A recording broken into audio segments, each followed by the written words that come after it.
आप सुन रहे हैं एजी एंटरटेनमेंट की धमाकेदार प्रस्तुति। Music by DJ Kanchan Raj, Hajipur Vaishali.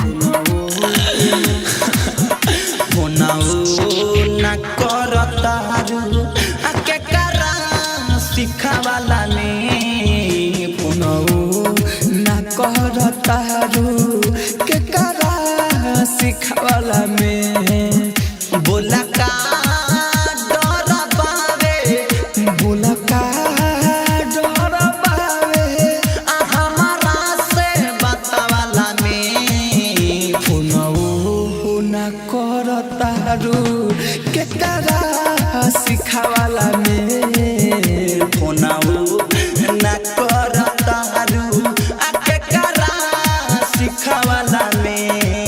Mix by AG recording studio.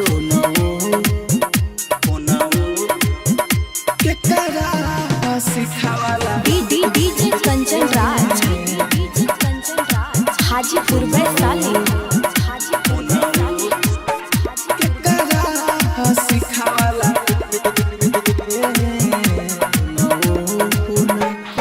सोची के मनवा पागल भइल जाता हमारा हो,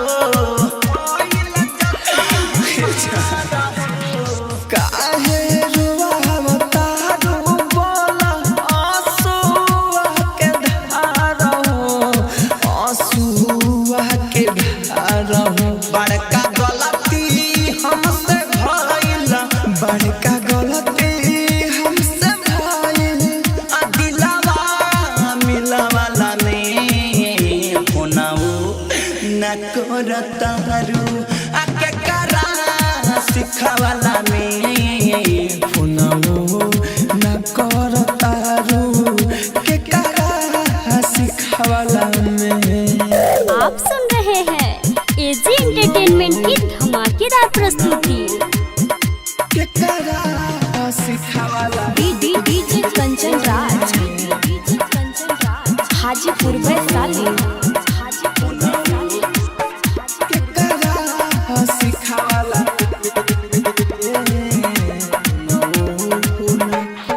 कुनल कुआरा या बहरा बनल बटे जान हो,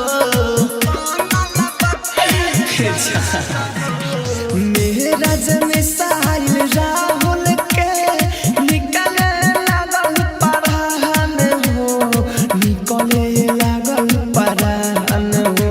बोला का खुश रहबू, बोला का खुश रहबू हमारा के रोवावाला में फोनऊ ना करतारू के करा सिखावाला में फोनऊ ना करतारू के करा सिखावाला में।